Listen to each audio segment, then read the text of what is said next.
안녕하세요. 북트래블 채널에 오신 것을 환영합니다. 오늘 제가 소개해 드릴 책은 몽테뉴의 수상록입니다. 이 책은 누구나 한 번쯤 들어봤을 만큼 유명한 책이지만 막상 끝까지 다 읽은 사람은 찾기가 쉽지 않은 대표적인 책 가운데 한 권이라고 생각됩니다. 바로 그런 이유로 이 책은 고전이라는 타이틀에 가장 잘 어울린다고도 생각됩니다. 저는 이상하게도 이 책과 조금 일찍 인연을 맺었는데요. 맨 처음으로 읽었던 때가 고등학교를 졸업하고 대학에 입학하기 전까지의 기간 동안이었습니다. 나중에 군에 입대해서도 한 번 더 읽었고 6년 전쯤에도 2번을 더 읽었더랬습니다. 마지막으로 읽을 때는 한 번은 정독을 하고 그 다음 한 번은 아예 책의 중요한 내용을 처음부터 끝까지 필사하면서 읽었더랬죠. 그래서 지금까지 저는 대략 이 책을 4번쯤 읽은 셈 치고 있습니다. 지금 가만히 되돌아보니 몽테뉴의 책은 제게는 평생을 따라다니는 길동무 같다는 생각도 듭니다. 여러 고전들 가운데서도 이만큼 제게 친근감이 느껴지는 고전은 흔치 않으니까 말이죠. 몽테뉴의 수상록은 또한 제게는 평생을 캐내야 하는 광산과도 같은 느낌을 갖고 있습니다. 끊임없이 캐내도 여전히 거기서 캐낼 것들이 계속 남아있는 그런 엄청난 광산 말이죠. 몽테뉴의 수상록은 방대한 분량을 자랑하기는 하지만 이 책 한 권만 읽으면 더 이상 몽테뉴의 작품은 더 이상 읽을 게 없다는 점이 매력이기도 하지요. 그는 단 한 권의 책만 썼으니까요. 저는 작가들 가운데 이 사람만큼 자기 자신을 제대로 들여다본 인물은 없다고 생각합니다. 그는 자기 자신을 연구 주제로 삼고 자기 자신을 책 속의 주인공으로 삼았습니다. 몽테뉴는 부유한 상인 가문에서 태어나 유복하게 자랐고 보르도 시장까지 지냈으며 법관으로서도 오래도록 공직을 수행한 인물이 있지요. 그가 살던 시대에는 내전에 가까운 신교도와 고교도 사이의 첨예한 종교 갈등이 있었기 때문에 프랑스 궁정을 비롯한 여러 곳으로부터 중책을 제의받기도 했는데 그는 38세 생일날에 돌연 현역 은퇴를 선언하고 사회적 명예를 헌신짝처럼 내다버리고 자신의 성에 틀어박힙니다. 거기서 그는 죽을 때까지 독서와 사색으로 소일하면서 수상록이라는 귀중한 책을 남기게 되지요. 그의 책을 읽으면 독자들은 몽테뉴가 방대한 독서를 통해 뽑아낸 엑기스와 같은 추출물들을 마음껏 맛보는 듯한 느낌이 듭니다. 그는 고대 그리스 로마의 고전들을 완전히 섭렵했기 때문에 수많은 역사적 인물들에 관한 온갖 흥미진진한 행적들을 속속들이 파악했고 세상의 온갖 전쟁과 소란에 관한 수많은 이야기들 뿐만 아니라 온갖 인물들의 시시콜콜한 일상들에 대해서도 강력하고 흥미로운 고찰들을 끊임없이 쏟아냅니다. 그런데 그 모든 이야기들이 좀처럼 중복되거나 지루한 법이 없다는 게 정말로 큰 매력이지요. 그는 부친의 배려 덕분으로 어려서부터 라틴어만 쓰는 환경에서 자라났습니다. 그래서 그는 자연스럽게 그리스와 로마의 작가들이 쓴 고전들을 두루 빼놓지 않고 읽었으며 그 가운데서도 고대의 역사에 관한 책들과 시문학을 특히 사랑했습니다. 일리아스와 오디세이아를 쓴 호메로스, 아이네이스를 쓴 베르길레우스, 로마사를 쓴 티투스 리비우스, 영웅전을 쓴 플루타르코스 등이 그가 사랑한 대표적인 인물들이죠. 그는 예리한 판단력을 가지고 여러 고전들을 섭렵하다시피 했기 때문에 조금이라도 함량 미달인 책이거나 따분한 책들은 금세 알아볼 수 있었고 그만큼 자신의 책을 읽는 독자들한테도 자신이 스스로 끌어올린 수준에 걸맞는 생각들을 전달하려고 애를 썼습니다. 그의 책은 독자들이 좀처럼 지루함을 느낄 겨를이 없도록 특별히 세심하게 신경을 쓴 흔적이 역력합니다. 그래서 그의 책은 매우 두툼한 분량이긴 하지만 그의 재치있고 해학이 넘치는 이야기 솜씨에 이끌려가다 보면 어느새 끝까지 읽게 되는 묘한 매력을 지니고 있는 책입니다.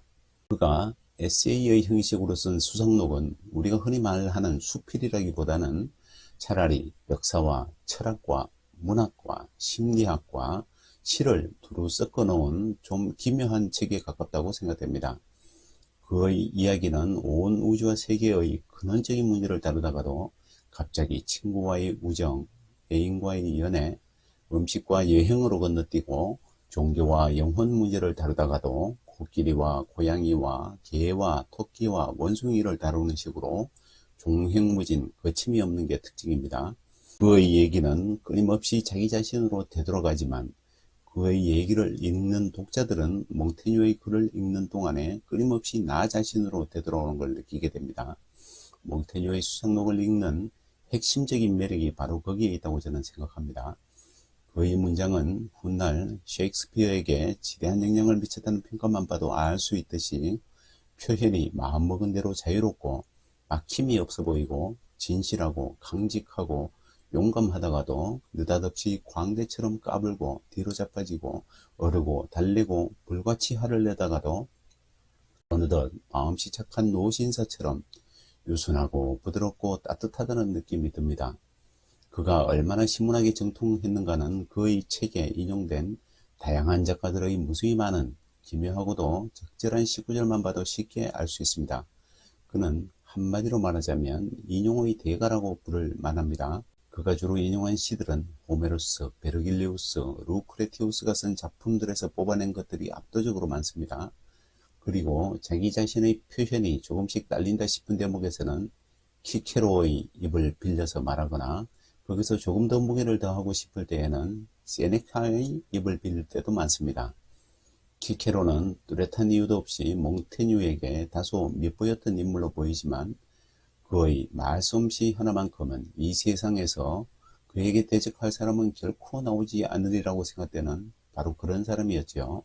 그는 수상록의 주제를 나로 삼았습니다.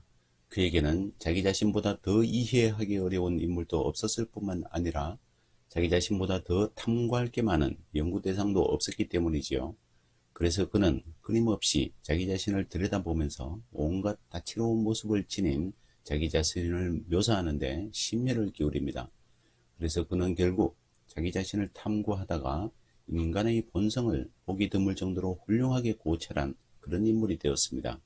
좀 거창하게 표현하자면 인간의 재발견이라고 할 만큼 그는 인간의 내면에 대한 탐색을 그 어떤 철학자나 심리학자 못지않게 집요하게 파고들었습니다. 몽테뉴가 살았던 시대는 폴란드의 천문학자였던 코페르니쿠스가 천고의 회전에 관하여를 통해 지동설을 주장했던 시기와 살짝 겹칩니다. 갈릴레이의 실증적인 연구가 뒷받침된 지동설이 탄생하기 직전이었지요. 코페르니쿠스는 지동설을 확고하게 믿었지만 당시의 사회적 분위기 때문에 그는 자신의 이론을 하나의 가설로서만 필요하는 데 그쳤고 지동설을 증명하는 일은 후대의 과지로 넘겼었지요. 그러다 보니 그 당시 유럽은 여전히 기독교적 세계관이 엄연히 지배하고 있던 봉건적 세계에 가까웠던 형편이지요. 철학은 신학의 시녀로서 인간에게 편안한 죽음을 맞도록 해주기 위해 봉사하는 학문 정도로 천대받고 있었다고도 볼 수 있습니다. 하지만 몽테뉴가 그런 시대적 분위기에 마침내 강력한 반기를 들었고 지식의 목적은 인간에게 현세에서 더 올바르게, 더 생산적으로, 더 행복하게 살아가는 법을 가르치는 데 있다는 놀라운 주장을 펼쳤습니다. 그가 평생의 모토로 삼았던 화두는 그세주였습니다. 그세주라는 말은 나는 무엇을 나는가 라는 뜻이지요. 그토록 호기심이 많고 모든 사물에 의문을 가졌던 그가 낡은 교조적 교리에 얽매인 기독교 신앙을 아무런 의심 없이 순순히 받아들일 수는 없었음은 지극히 당연했습니다. 그래서 그는 수상록의 여러 에세이 가운데 레이몽 스봉의 변호라는 유난히 독특하고도 기나긴 에세이를 통해 스봉의 자연신학을 변호한다는 구실을 빌미삼아 정작 자기 자신의 철학사상을 전개합니다. 그 내용들은 결국 종교당국의 사상적 검열을 받았으나 정통 가톨릭 신자로 공인받은 그가 종교재판에 넘겨질 염려는 거의 없었지요. 그만큼 그의 글은 교묘하게 종교당국을 쏘아넘겼던 셈이지요. 겉으로는 가톨릭 신자라는 든든한 외피를 두른 모습이었지만 정작 그는 교회의 담장 위로 훌쩍 뛰어 올라가 그곳을 자유롭게 활보하면서 제발 교회의 예속으로부터 벗어난 교회 밖 풍경으로 눈길을 돌려보라고 강력하게 호소한 그런 인물이었습니다. 결국 몽테뉴의 에세이는 그가 죽고도 한참 뒤인 1676년에 가서야 마침내 영광스럽게도 교황청의 금서 목록에 올랐고 18세기에 들어서는 기독교에 대한 배신적 공격으로까지 격상되는 행운까지 누리게 되었죠. 그의 작품은 결국 그가 의도했던 바대로 훗날 수많은 자유로운 영혼을 가진 사상가들, 즉 무신론자들에게 영감의 원천을 제공하는 역할을 떠맡게 됩니다. 결과적으로 말하자면 그는 인류의 관심을 허공에 붕 떠있던 내세의 구원 이야기로부터 땅바닥에서 일어나는 세속 세계로 확실하게 끌어내림으로써 이른바 인간을 중시하는 인본주의 시대를 활짝 열어젖힌 그런 인물이 되었습니다. 그는 자기보다 훨씬 더 오래전에 살았던 옛 사람들이 쓴 책들을 열심히 탐독했던 사람이고 어찌 보면 은둔의 삶을 보낸 고독한 몽상가처럼 보이지만 너무나도 자유로운 생각과 예리한 판단력과 실증적인 생각들과 온갖 호기심으로 가득 찬 열정 덕분에 결국 수많은 후대의 혁신적인 사상들이 바로 몽테뉴로부터 싹터 나올 수 있도록 씨 뿌려진 묘상과도 같은 인물이 되었다고 볼 수 있습니다. 그의 책은 단지 셰익스피어와 같은 천재 시인에게만 영향을 끼친 게 아니라 베이컨, 데카르트, 파스칼, 로크와 같은 사상가들에게 지대한 영향을 끼쳤고 미국의 대표적인 사상가인 에머슨은 인류의 대표로 몽테뉴를 꼽을 정도였습니다. 에머슨은 위인이란 무엇인가 라는 제목으로 국내에 번역된 Representative Man 이라는 저술에서 플라톤, 셰익스피어, 괴테, 나폴레옹과 같은 위대한 인물 반열에 몽테뉴를 함께 올려놓았으니까요. 몽테뉴가 수상록에서 가장 존경하는 인물로 내세운 사람은 단연 소크라테스였습니다. 그만이 현재라는 칭호를 받을 만한 유일한 인물이고 그보다 더 인류의 표본이 되는 사람은 없다고 생각했습니다. 도대체 무슨 이유 때문에 그럴까요? 그가 평생 동안 온 힘을 기울여 파고들었던 연구 주제가 바로 자기 자신이었고 또 그가 금속 메달에 접시 저울과 함께 새겨 넣었던 문장이 바로 끝세주, 즉 나는 무엇을 아는가 였음을 떠올려 보면 너 자신을 알라 라고 그토록 힘주어 말했던 소크라테스야말로 몽테뉴와 핵심적인 연관을 맺을 수밖에 없었다고 봅니다. 몽테뉴에게 있어서 소크라테스는 단지 훌륭한 철학적 과제 하나만 던진 인물만은 아니었습니다. 그가 생각하기로는 소크라테스야말로 인간들 가운데 가장 훌륭하게 살았고 가장 훌륭하게 죽은 사람이었습니다.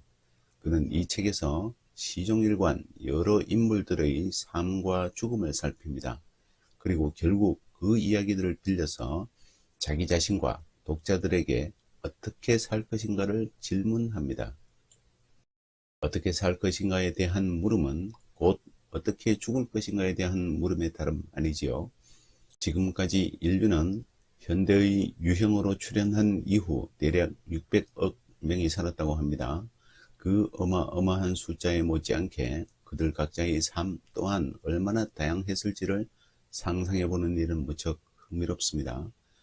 무려 500년에 가까운 까마득한 과거에 살았던 어느 유쾌하고도 매력적인 몽상가가 평생 동안 수많은 책들을 뒤져 읽으며 찾아낸 인간의 삶과 죽음에 대한 다양한 고찰 이야기는 결국 죽을 때까지 나 자신으로부터 한치도 벗어나기 힘든 우리 모두의 주된 관심사일 수밖에 없다고 봅니다.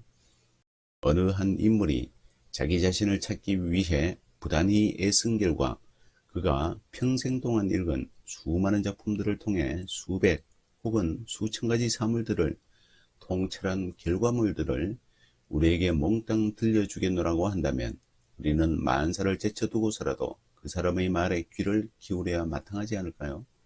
몽테뉴는 바로 그와 같은 질문과 대답에 대해 가장 적확한 도움을 주고 싶어 안달이 난 사람이 아닐까 싶은 게 바로 저의 생각입니다. 그토록 자기 자신을 찾기 위해 부단히 애썼던 몽테뉴는 과연 자신을 온전히 아는 데 있어서 얼마만큼 성공한 것일까요?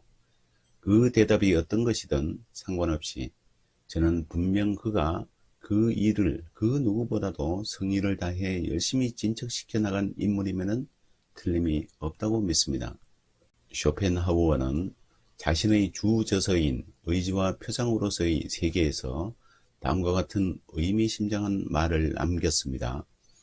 철학적 성찰에 있어서는 이상하게도 자기 자신 때문에 생각하고 탐구하고 한 자만이 뒤에 가서 타인의 이익도 된다 라고 말이지요.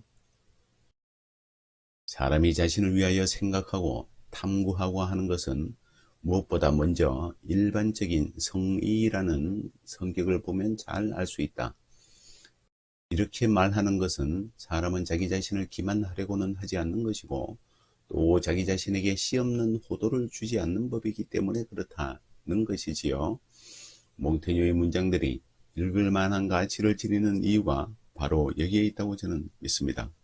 이왕에 쇼펜하우어 얘기가 나왔으니 그를 몹시도 존경했던 철학자이자 제자격인 니체가 몽테뉴를 어떻게 바라봤는지에 대해서도 조금 언급하고 넘어가는 게 좋을 듯 합니다. 니체는 반시대적 고찰이라는 책에서 다음과 같이 쇼펜하우어와 몽테뉴를 함께 언급합니다. 그런데 정직이라는 문제에서 쇼펜하우어와 비슷하거나 그보다 더 정직한 작가 한 사람을 알고 있는데 바로 몽테뉴다. 그런 사람이 글을 썼다는 사실로 인해 이 지상에 사는 즐거움이 배가 되었고 이 가장 자유롭고 가장 힘찬 영혼을 알게 된 이후 적어도 나로서는 그를 한 번 보자마자 내게 발이나 날개가 돋아났다 라고 그가 플루타르코스에 관해 한 말을 그대로 그에 대해 해야만 할 정도가 되었다. 이 지상을 고향으로 삼고 살라는 과제가 주어질 경우 그와 함께라면 나는 견뎌나갈 것이다. 정직함 외에 쇼펜하우어와 몽테뉴의 공통점이 또 있다. 그것은 정말 기분을 즐겁게 만드는 명랑합니다. 타인에게는 명랑함을, 자신에게는 지혜를, 그것은 명랑함에도 두 종류가 있기 때문이다. 진정한 사상가는 그가 진심을 말하든 농담을 하든 또는 인간적 통찰을 표현하든 신적인 관용을 표현하든 항상 흥겹게 하고 생기를 북돋아준다. 불만이 잔뜩 뺀 몸짓, 떨리는 손, 눈물이 그렁그렁한 눈이 아니라 확실하고 단순하게 용기와 힘을 가지고 기사처럼 강하게 어쨌든 승리자로 행동한다. 그렇습니다. 몽테뉴는 가장 정직하고 꾸밈 없으면서도 정말 명랑한 사람이었습니다. 니체의 글에서 봤듯이 그는 플루타르코스의 문장을 가장 좋아했습니다. 사실 몽테뉴가 쓴 에세이는 플루타르코스가 쓴 윤리론집을 모방한 책이었습니다. 흔히 수필의 원형이 몽테뉴의 수상록이라고 하지만 그 수상록조차도 몽테뉴보다 1500년가량 앞서 살았던 플루타르코스의 작품을 모방한 셈이지요. 몽테뉴의 수상록을 읽으면 유난히 자주 등장하는 이름이 또 한 명 있는데 그는 사물의 본성에 관하여 라는 유명한 책을 쓴 루크레티우스라는 시인입니다. 저는 수상록을 맨 처음으로 읽을 때부터 루크레티우스라는 인물이 무척이나 궁금하였더랬습니다. 몽테뉴가 숱하게 인용하는 그 사람의 시구절을 볼 때마다 사물의 본질을 꿰뚫고 있는 절묘한 시구절에 매번 감탄하곤 했는데 수상록을 처음으로 읽었던 1980년 당시만 하더라도 인터넷으로 무엇을 검색한다는 개념조차 없을 때였으니 루크레티우스라는 인물이 아무리 궁금해도 달리 알아볼 방법이 없었던 것 같습니다. 그런데 세월이 흐르다 보니 루크레티우스의 책은 마침내 우리나라에도 번역되어 나왔고 저는 반가운 마음으로 그 책을 읽었더랬습니다. 루크레티우스에 대해 간략히 소개하자면 이렇습니다. 그는 기원전 1세기 무렵에 활동했던 고대 로마의 철학자이자 시인이었는데 그가 남긴 유일한 작품이 사물의 본성에 관하여 라는 철학시였습니다. 그 책 속에 담긴 사상은 우주 만물의 생성과 소멸의 원리를 담고 있다고 표현할 수 있습니다. 그는 전지전능한 신의 존재를 부정했으며 우주 만물은 다만 생성과 소멸을 거듭할 뿐이며 인간은 이러한 우주 대자연의 이치를 깨닫고 현세에서의 삶에 충실하라고 가르치며 죽음이 오면 우리는 원래부터 없었던 존재로 다시 되돌아갈 뿐이므로 결코 죽음의 공포에 시달릴 필요가 없다는 주장을 펼쳤습니다. 루크레티우스의 작품이 오로지 독창적이기만 했다면 그의 위상은 지금보다 훨씬 더 높아졌겠지만 그의 사상은 대부분 그보다 몇백 년 앞서 살았던 고대 그리스의 철학자인 에피쿠로스로부터 흘러나온 것들이었습니다. 에피쿠로스는 흔히 쾌락주의의 창시자로 알려져 있는데 그의 철학이 우리가 일반적으로 생각하는 쾌락의 추구와는 별다른 관계가 없다는 점은 알고 넘어갈 필요가 있습니다. 루크레티우스 철학시가 탁월한 건 그의 이론이 놀랍도록 현대적이고도 체계적이라는 점 때문인데요. 그 책에 담긴 내용을 보면 우주 만물은 원자와 공간으로 이루어져 있고 사물의 씨앗이나 마찬가지인 원자의 크기는 극히 작지만 그 수는 무한하다는 것이 그의 주장의 핵심입니다. 공간 또한 무한하며 우주 만물의 생성과 소멸은 원자들의 만남과 연결이 빚어낸 결과일 뿐이며 거기에 신이 개입할 여지는 조금도 없다고 그는 주장합니다.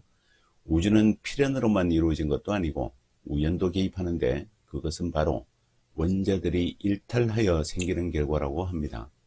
인간의 영혼 또한 원자들의 결합에 따라 생성되었다가 육신이 흩어지면서 함께 소멸하기 때문에 영혼은 신체와 함께 사멸한다고 보는 것이지요. 그의 사상을 한마디로 요약하자면 유물론적 무신론이라고 할 수 있습니다. 루크레티우스의 시는 몽테뉴가 그 책의 가치를 극명하게 부각시킨 이후로 날이 갈수록 영향력을 확대시켜 나갔습니다. 오죽하면 이 책의 발견을 두고 하버드대 교수가 1417년 근대의 탄생이라는 책까지 썼을까 싶기도 합니다. 루크레티우스의 사물의 본성에 관하여 라는 책은 그 존재만 알려져 왔을 뿐 1000년 이상이나 먼지 속에 묻혀 있다가 이탈리아의 고문서 수집가이자 비문 연구가였던 포조 프라치올리니에 의해서 독일의 수도원에서 1417년에 극적으로 발견되는데 루크레티우스의 작품이 재발견된 사건이야말로 근대의 탄생에 결정적이었다는 겁니다.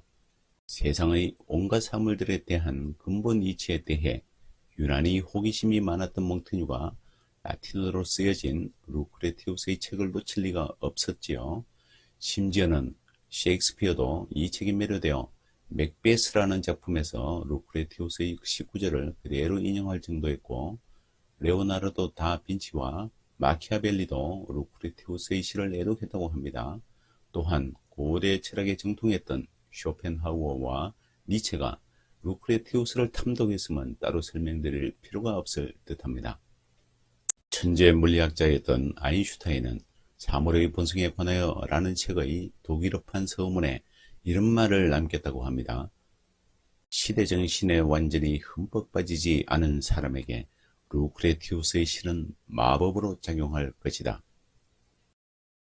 몽테뉴가 수상록에서 끈질기게 내세의 삶을 부정하고 현세의 삶을 강조하는 까닭도 바로 루크레티우스의 영향력 때문이 아닌가 싶습니다.